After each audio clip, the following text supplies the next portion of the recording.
My name is Cameron. I run adult services over here at the CC Mellor Library in Edgewood, and I also help out over at the Forest Hills Library on occasion. I am very pleased tonight to welcome the Holocaust Center of Pittsburgh. We have two excellent speakers for tonight. Our first speaker is Apter Bairnsfather. She is the director of the Holocaust Center of Pittsburgh. While writing her senior honors thesis at the University of Texas, she became acquainted with two Sephardic Holocaust survivors. Inspired by these women, she took an internship in the photo archives of the U.S. Holocaust Memorial Museum and quickly became a full-time staff member. She earned her MA at the University of Chicago and a PhD at the University of Texas. In July of 2015, she returned home to southwestern Pennsylvania to become the head of the Holocaust Center. Under her leadership, the organization has extended its reach from a regional focus to an international audience, drawing more than 100,000 guests to exhibits and programs. She has brought innovation to Holocaust education, defining its potential to address present-day antisemitism, racism, and identity-based violence. Dr. Bairnsfather is an adjunct professor of history at Chatham University and has lectured at universities across the country. Without further ado, Dr. Apter Bairnsfather. Oh, thank you. Thank you. I think I'll take this off now so you can hear me. Is that working for you? Yep. Great. Thank you for that generous introduction. So you heard about me. I wanted to start by introducing myself. I'll add one thing, which is that I live on the other side of Edgewood, so this is my neighborhood library, and I'm very happy to be here. It's always nice to be in programs in this beautiful room, so thank you for having us. So the Holocaust Center of Pittsburgh. What we do is we inspire engagement, and we really focus on the horrors of the Holocaust and anti-Semitism. And we make connections, and then we really want people to be motivated to act, to stop these things when they see them. So education is our main area of activity. We do that in many different ways, and I'm here with my colleague Marcel Walker. You're going to hear from one of the best, and the man who is responsible for our most innovative program, and responsible for a lot of our international reach, if I may add that. But what I want to do with you for the little bit of time I have is I want to talk to you about the archive of the Holocaust. So you heard a bit about the research that I've done in the past and the places that I've worked. At the museum in Washington, I was in the photo archives. I did photo research. I was an archivist. I've also spent a lot of time in archives doing research in papers, photographs. Without those archives, we wouldn't have the knowledge we have. And on the subject of the Holocaust, we are always learning. So it happened a really long time ago, and we may feel now like that book is closed, but it is not closed at all. So for example, I just got back from my first trip to Latvia. I came back late Monday, so I literally just got back. I learned so many things about the Holocaust in Latvia that I did not know, would not have known if I hadn't been there. And it just made a point to me that there was always so much more to learn. They have this beautiful library. And I thought, next time, I'm going there with the translator. I want to see what they have. And that these resources exist all over the world makes it possible for us to know places that maybe we never get to visit. And know the stories of people whose experiences provide us with so much learning, right? So the archive of the Holocaust really, as we know, the Holocaust really didn't exist so much until the 1980s. And it's grown since then. So that's the story I want to tell. My master's research was about children of Holocaust survivors, and the story in many ways begins with the children of Holocaust survivors, whose parents were not telling them of their own experiences. Many of them, especially Holocaust survivors who came to the United States, they were immigrants. They needed to learn new languages. They needed to establish themselves here. And so they weren't telling their stories of surviving the Holocaust. It just wasn't happening. This changed in 1980. There was a world gathering of Holocaust survivors and their children in Jerusalem. And at that point, survivors committed to telling their stories, and their children, the second generation, also committed to keeping the stories alive. And that's when you see the beginning of Holocaust museums and centers all over the world. So I want to correct myself for a second, because that was 1981, and that's an important correction, because the Holocaust Center of Pittsburgh began in 1980. And I always think about how we were actually ahead of the curve, but it did start with children of survivors and the survivors themselves. So when we think of all of the materials that exist, all of the interviews with Holocaust survivors, the USC Shoah Foundation in California, which was founded by Steven Spielberg after the film Schindler's List, and now they have 60,000 interviews with survivors. All of that began around 1980. So I think that's really a fascinating piece of this, and how we remember the Holocaust is really an artifact of the 1980s. The U.S. Holocaust Memorial Museum began under President Carter in the late 70s. It opened in 1993, but there was a long period of gathering evidence from all over Europe, visiting the archives. The next major development in understanding the Holocaust in the way that we do now came with the fall of the Iron Curtain. So in the 90s, suddenly all of these archives became available. And then you had scholars who had the linguistic skills. So I said, when I go back to Latvia, I'm going with a translator. There are many scholars who can read Latvian, who could go and do that research for themselves, and that's happened in Russia. The whole former Soviet Union now has opened up for scholars to understand that piece of the Holocaust, which, to put it bluntly, was as deadly as what we learn about when we learn about the camps in Nazi-occupied Poland. So, I mean, that was a whole area of knowledge that we didn't have at all, and now we have. So, I'm here really in praise of archives and libraries, and for everyone, for people working in libraries, working in archives, like that is the work that will preserve really fact-based learning, will preserve authenticity in what people are learning and talking about. It's the front line. It's the most important work that is happening. So for everyone who came to hear this program, you are part of that too. So thank you so very much for being interested in this, for caring about it, for caring about preserving history and reading. I mean, we're in the fiction room. We love fiction, we love nonfiction, all of it. Fiction and the Holocaust, I'm going to digress a little bit, because sometimes Holocaust educators are uneasy with educating around fiction. And what we have found is that there's some fiction that is really good, because it gets at that emotional connection. And so there's a lot of fiction of the Holocaust that I think very highly of. So I won't say as a blanket statement, yes, fiction is the way, but it can be a great way to make a connection. So back to our center. So you learned that we've been around since 1980. We've been located all over town, it feels like. So sometimes people didn't know that we existed, or if they knew, they didn't know where we were living at a certain time. And the pandemic really pushed us to do everything online. So now we're starting to come back, and we can see some of our faces are actually visible now. Some of us are still half of your faces. So now we're doing some online, some in person. We moved our offices to Chatham University. We're in a house on Murray Hill, right next to the parking lot that's behind the Eddy Theater and the library, if you're familiar with that. We have just installed an exhibit. That's where I was before this. Tomorrow should be the finishing touches. At the Jenny King Mellon Library, we have a space inside the library on the first floor. Today we were installing the Torah, which is a beautiful artifact that we have in our collection that was rescued after Kristallnacht in Germany, November 9th, 1938, carried by a 17-year-old to Shanghai, where his family survived the Holocaust, and then brought to the United States. So it has an incredible story of Nazi Germany through to how did you survive if you were Jewish, that people went as far as Shanghai to survive, and then carrying that to the United States. And it's not a small artifact. So to me, that this 17-year-old decided in the one bag he could take to Shanghai, this is what he was going to take with him, is such a powerful story. It's such a powerful example of survival. Even the scroll itself, that's the story of the Jewish people.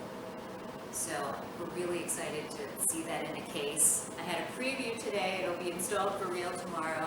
Just looks gorgeous, so please come and visit. We'll have some open hours starting on Fridays through the end of this calendar year, and then as soon as the semester starts in January, we'll be open for real. We'll have someone there every day staffing the exhibit. So in addition to the exhibit, and we've had exhibits since our location in Greenfield, and before that, but really it was the first time we opened our own exhibits and welcomed field trips and tried to get more people to engage with us, and we found at our Greenfield location that we were always breaking the fire code. Don't tell anyone. Someone said, oh, we don't think people will be that interested, but it turned out that so many people were interested that it became a security concern, maybe a fire risk. So we're hoping to see that kind of response now that we're going back to some in-person programming.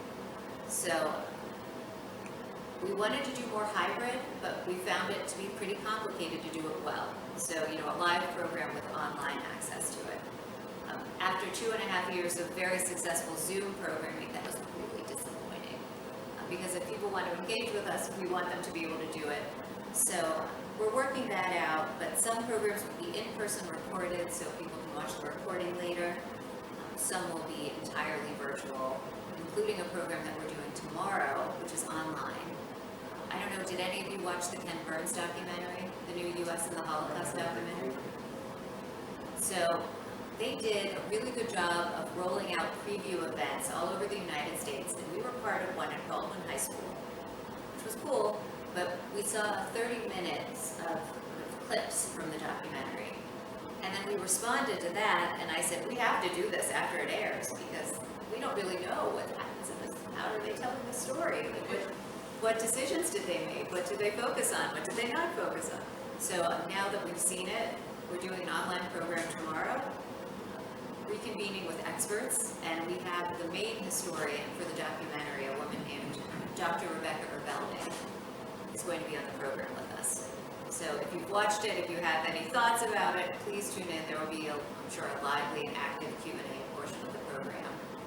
And I thought, I really have a lot to talk about this program, so I'm excited to see what other people thought when we were speculating before now we saw it. So that's an example of an online program we have happening tomorrow. So please join us if you're interested. Our website is hcofpgh.org,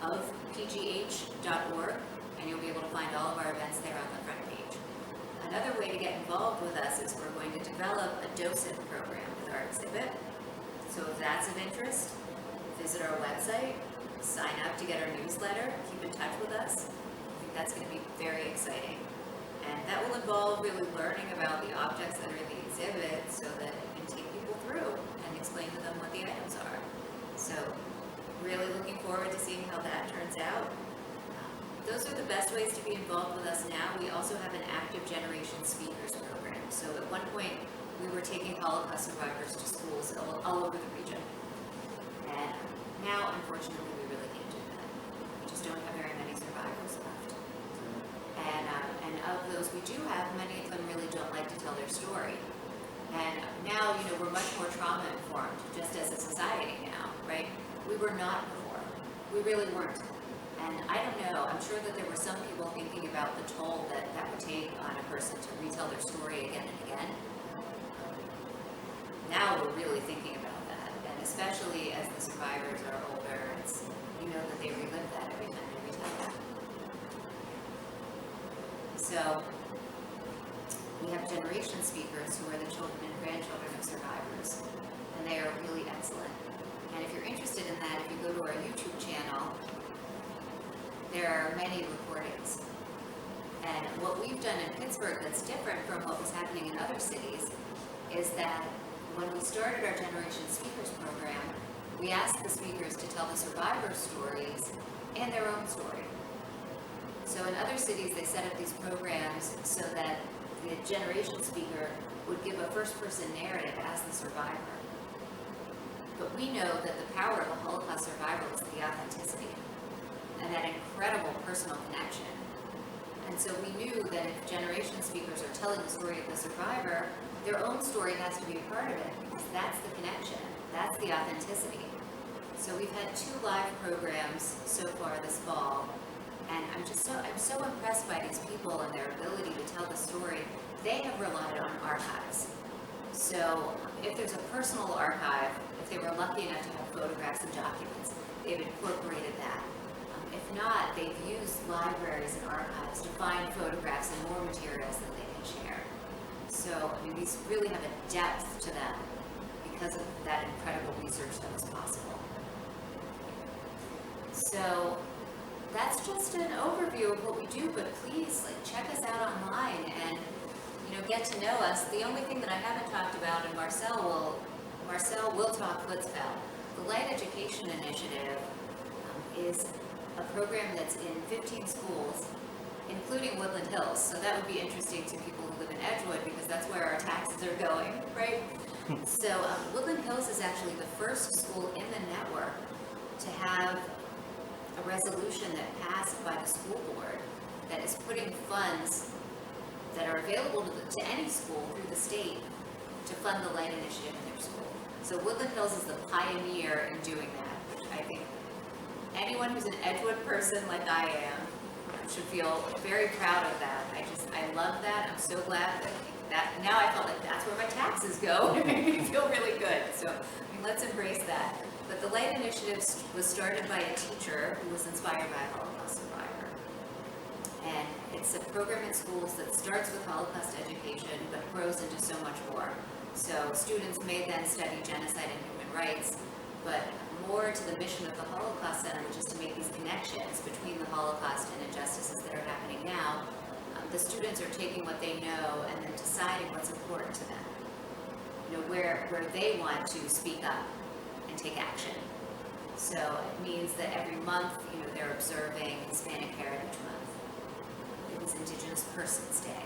They're observing all of these things and just really becoming champions for the many identities that make up our society.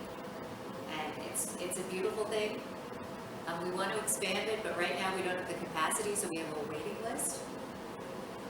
And a lot of optimism, especially because of this Woodland Hills resolution that is showing us the potential to fund this program.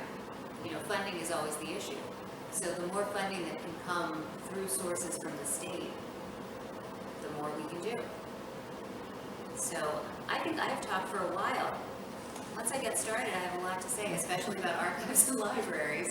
So Cameron, are you going to come back up to introduce our next speaker, I think? Yes, I am. And thank you so much, Lauren, for your part. Thank you. If we have time for questions at the end, Happy I'm to sure take I them. have some questions for you. Okay. All right. I'm going to switch seats. So our next speaker is Marcel Walker. He is an award-winning graphic prose creator and an expert in social applications for comic book art. In 2017, he was voted Best Local Cartoonist by readers of the Pittsburgh City Paper in their annual Best of Pittsburgh poll, which I'm sure you're all aware of and have voted it many times over. In 2018, he was awarded a BME Community Genius Fellowship in recognition of his work in the arts and his related community activities. He's the lead artist, book designer, and project coordinator for the acclaimed comic book series CHUTZ-POW, Superheroes of the Holocaust, published by the Holocaust Center of Pittsburgh. He's also the president of the board of directors for the Toonseum, Pittsburgh's nonprofit museum of comic and cartoon art. Marcel Walker. Thank you. Thank you, Cameron. Thank you, Lauren. Wow, that was amazing. I'm gonna sit down too. I like hearing that introduction. I want to meet that guy. Jeez. So you know what? I'm gonna go back a slide. Whoop, that was forward. Hold on, we're gonna do this. We'll get to that guy in just a moment. But this is our team at the Holocaust Center, and so no one person makes all this happen. This is most efforts that are worthwhile are the work of teams. So this is our team. This is the lovely group of people who I get to work with, who I am blessed and fortunate enough to work with immediately at the center. Because then really our team even goes beyond this. We have other people we work with that are directly adjacent to our team. We have had volunteers, we have had students. So when you look at the extended Holocaust Center family, it's significant, and it's big, and it's powerful, and it's growing, and it's amazing. And just by virtue of seeing, we'll talk about my myself in the third person too much. What went wrong with our collective understanding of comics? Like, what happened there? There was a U.S. Senate subcommittee on juvenile delinquency in 1954. This had to do, we had McCarthyism and the Red Scare. This was a part of all of that. So, as a part of these subcommittee hearings, which I'm going to say I think began, because they began to address juvenile delinquency, they began with good intentions, but as so many things with good intentions, it went totally off the rails.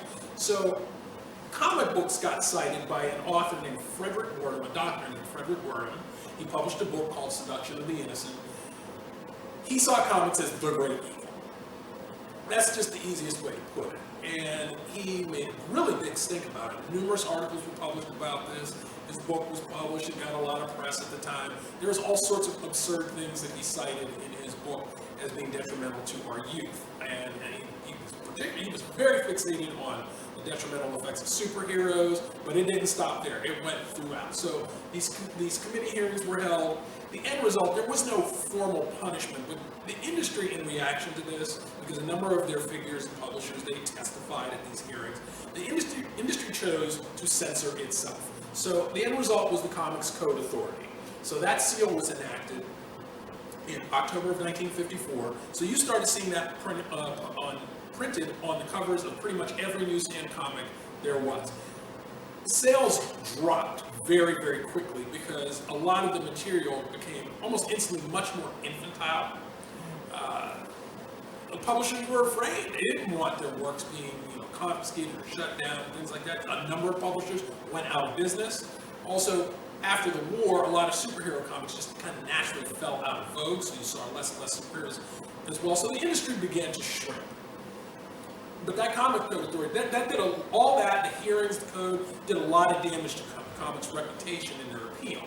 Now, I find that kind of ironic because very shortly thereafter, this comic was published in 1957, so I don't know if any of you are familiar with it. This is Martin Luther King and the Montgomery Story. This is a book that was published following the Montgomery bus boycotts, and it told that story and the story of Martin Luther King Jr. at that time. In my opinion, I have to say this is my opinion. It's not like this formally documented thing. This is a very subjective thing. But I really believe this was the single most important comic book that has ever been published in America. And I say that because it was documenting something as it was happening that was changing our way of life from the ground up, but also because this is a comic that literally was teaching people how to survive. So this comic was distributed to people who were joining the civil rights movement. And in it, they actually described things to do to keep yourself physically safe.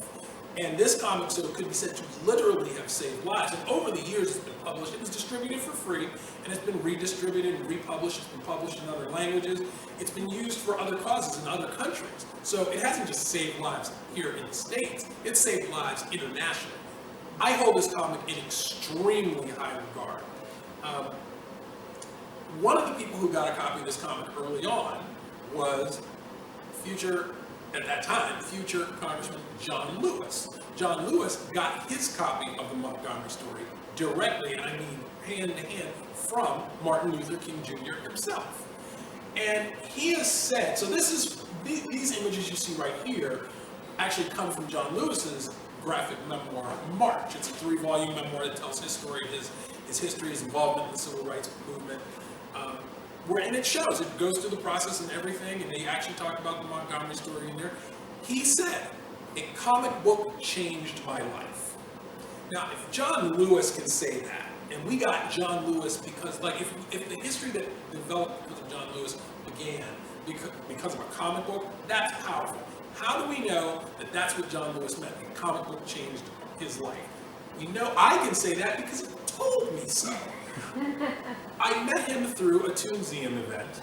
He came to town to talk about this. This was in 2016, just prior to our elections. He gave a really spiritually rousing talk about his history, his life, and where we were at in that moment.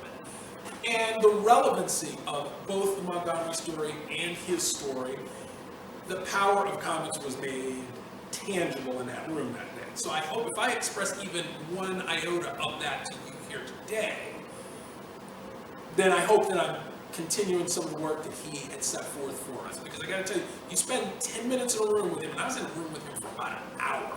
I got to talk to him about some other things. It was fascinating and amazing, and he's just the loveliest person, and he wanted to make sure that we all ate while we were in the room. He's just amazing. But a comic book changed John Lewis's life, and for me, part of the mission is, if we got John Lewis out at one comic, how many John Lewises are there out in the world waiting to be catalyzed to action? So, let's talk about that part. So, we're going to skip ahead in comics history. Comics were too powerful to be constrained by code. They kept being published, and also there were a lot of comics that just did not adhere to a code. One of those comics that was published many years later, so in the 1980s, was Art Spiegelman's Mouse. Mouse was originally serialized in Raw Magazine, and eventually it was collected. It was collected in different volumes. So there's a 2-volume graphic memoir set, then there's been like a single volume version. But Mouse, most of us know what Mouse is. Even if that's a book that has risen in esteem to the degree that even if you have not read it, you're familiar with it. It is his family's history, specifically his parents' story through the Holocaust. And it tells, the book itself, it's very meta, because it talks about how he learned his family's history and his father's and mother's history. So what Lauren was talking about with our survivors and what happened right around 1980, so that's around that time that this debuted. So there was definitely like a zeitgeist with that discovery. I mean, this information was always there, but that's around the time you really started seeing that information really coming out and really making its way towards the public. Today, or actually, I'm skipping back. We'll say I'm talking around 2013. Let's say 2013. There's 3 books that really get discussed in terms of Holocaust-related literature. Mouse, The Diary of Anne Frank, and Elie Wiesel's Night. There are obviously a sea of books. We have a lot of them at the Holocaust Center. Those 3 books come up again and again and again and again because they are utilized so much in curriculums, as they should be. They are important books. They are, important isn't even enough of a word. But something else they are is they are all memoirs, meaning they were written to tell a story, but they were not written to be used in schools or for academic or scholastic purposes. That's not what they were created for. They were adapted into usage that way, but that's not why they were created. So, in late 2013, a group at the Holocaust Center, a committee was formed with the idea of creating a new work that could be used specifically for that purpose of being utilized in those for scholastic purposes. That committee includes some very prominent key members. There's members of our comics creating community and people at the Holocaust Center, some stakeholders at the Holocaust Center, and what ultimately resulted from that were 2 things. There was a traveling exhibit, and there was the comic book. I was involved in both of those. So I was not literally in the room when the project started, but I got pulled in very shortly thereafter. I was on a very short list of artists that were asked to participate in this. One of the people that was on this committee is a very, very close friend of mine. I'm going to talk about him a little bit more in just a second. So I knew about this pretty much from the second it started. And if they had not invited me, I would have still been in it because they would not have been able to keep me away. So I was like, that is genius. Let's make that happen. So we have done to date 4 issues, 4 volumes of CHUTZ-POW. CHUTZ-POW, Superheroes of the Holocaust. Each issue is thematic. Our first issue, which introduced the whole concept of what we were doing, was subtitled The Upstanders. So, upstanders contrasting against being a bystander. An upstander being somebody who intervenes in a situation to turn a bad situation around. And that was really kind of a sampler of all the different types of stories we looked to tell. Also, all the stories in that book, so there's 5 stories that told the stories of 4 stories, that told the stories of 5 people. Those were all Pittsburgh survivors who came and settled and made families here in Pittsburgh. So that was part of the Holocaust Center's extended family. At the time, 2 of them were still with us. Now we just have 1. Second issue, which came out about a year and a half later, was International Heroes. So the scope then went a little broader to people with more internationally recognized recognition. So people like Sophie Scholl, Arena Sendler. I have worked on each of these every issue. I did the covers for all 4 issues, so that's my handiwork you see right there. In the second issue, I actually wrote and drew a story. I told the story of Arena Sendler, a Polish social worker who helped with her network to rescue approximately 2,500 children from the Warsaw Ghetto. Doing that research was life-changing. Volume 3, The Young Survivors, we brought the focus back here to Pittsburgh. Those are survivors, again, those were people in our network. We tried to get as many stories in there as we could. By this point, our community had embraced the series, so initially there was a lot more resistance just because the idea was so weird and foreign, because most people did not have the familiarity with comics. So we had to give them a proof of concept. Once they saw that first issue, they were the biggest supporters we could have asked for. So by the time we got to volume 3, it was kind of a matter of whose stories do we tell. But that's my emotional favorite. And I almost hate to say that because these are like my kids. And actually saying it's my favorite probably isn't quite right. It's almost like you love all your kids, but you see a little bit more of yourself maybe in this one or that one. It's kind of like that. So volume 3 is that one that kind of does that for me. Volume 4, our most recent volume, Women's Stories.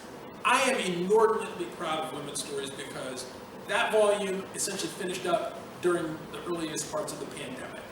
And if you want to talk about something beautiful growing out of something hard, like flowers grow out of soil and dirt.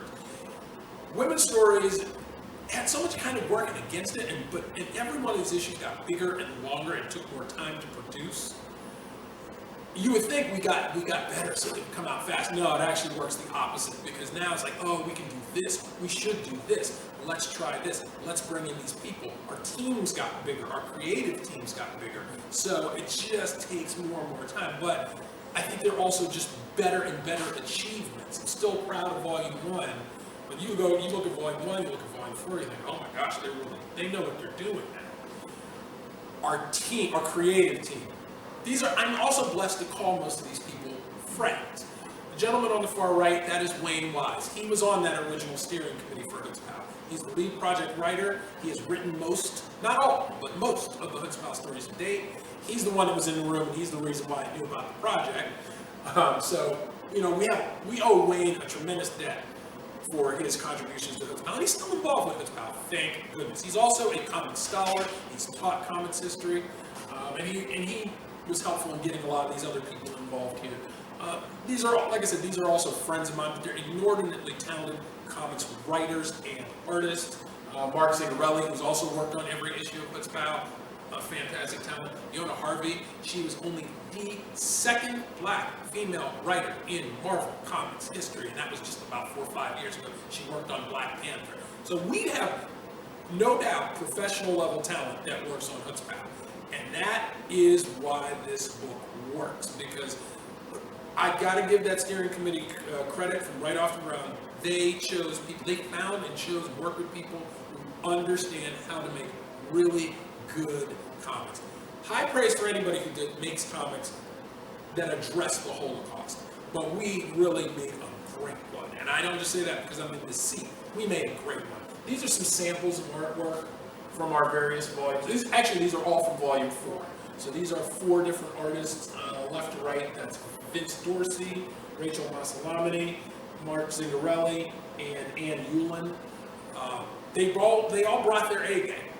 So Volumes 1 and 2, my friend Zach Zaffris, who was working at the Holocaust Center at that time, was the project editor. After Volume 2, he and Lauren actually brought me on staff, and I transitioned into that role. So now that's when I became CHUTZ-POW project editor. I worked very closely with Zach. It was a very easy transition, comparably easy. Zach was working literally across the desk from me, so when I hit a snag or didn't know what I was doing, I'd go, Zach, I don't understand what, and he would walk me through. So even though he's not with the project anymore, we owe Zach a tremendous amount of thanks. But our artists and writers are tremendous. They make this project come alive, and they make these stories come alive as well. Malka and Moishe Baron. So we told their story in volume 1. They have separate stories, but we chose to tell their stories kind of in tandem. That was the easiest way to do it in that volume. So that's about the only photo I had to work with. So I actually drew their story. Wayne wrote it, I drew it for volume 1. That's about the only reference photo I had. Don't you know, just like a couple of years ago, we found a couple more photos of them when they were young. I was so mad, like mad. Like, oh, I could have used this so much, but it was actually said when we started the project, one of the benefits of having comics artists telling these stories is comics artists could use their imaginations and skill to fill in the gaps that we didn't have. It's a day and age before everybody was walking around with a camera in their hands. Things were very undocumented. We take the documentation we have to fill in those gaps. So that's what we have to do on CHUTZ-POW. So that's details of how I drew them on the cover of volume 1 based on the likenesses that I had. Not to mention the likenesses we have of them when they were older. So oftentimes we had to reverse engineer how we figured they looked when we were drawing them in the book. So in volume 1, their story is told together. The story is called Parallel Choices. There's just some samples of art. This is also my artwork, Wayne's script and my artwork. In our real world, Malka had passed away by the time we started this, but we chose to tell the story with the two of them doing what they actually did in real life, which was they went around in the community. They did this before they got to Pittsburgh. They definitely did it when they came to Pittsburgh, and they told their stories. So we have them doing that. So we can use them in the present tense as the framing device. And then they tell their stories throughout the issue. By the way, just spoiler alert, I bought copies. We have copies of volume 1 here for you. So everybody here is going away with a copy of volume 1. So you get a copy, and you get a copy, and you get a copy. I want you to be able to see this. I'm still, like, this is 8 years removed. I'm still so happy and pleased with how their story came out. And something very just life-changing for me happened. So this is from Moishe's story. He and his family were captured and put in the Krasny ghetto. He escaped, joined a group of partisans. He was able ultimately, and he had to smuggle weapons out of the ghetto in order to join them. When he did so, he also took a small family with him. He was able eventually to arrange for his mother and 2 of his siblings to get out of the ghetto as well. His father and another sister, unfortunately, were not able to make it out. This is all told in the story. You know, CHUTZ-POW and comics are a medium of economy. We have to make some really hard calls about what gets included, what does not. But it's also meant to prompt further study. So all the information is still out there, including the things we can't talk about. But, you know, when you get into somebody's real life story like this, you know, it gets into you. And Lauren also mentioned about we are now as a center, as an organization, taking more time to think about the toll it takes on an individual to tell a story of theirs of trauma that is informed with trauma again and again and again. Well, similarly, we're thinking about that with our artists, because, and I can speak from personal experience, when you are telling a real story that is informed with trauma, that story literally goes through, you are the vessel for that.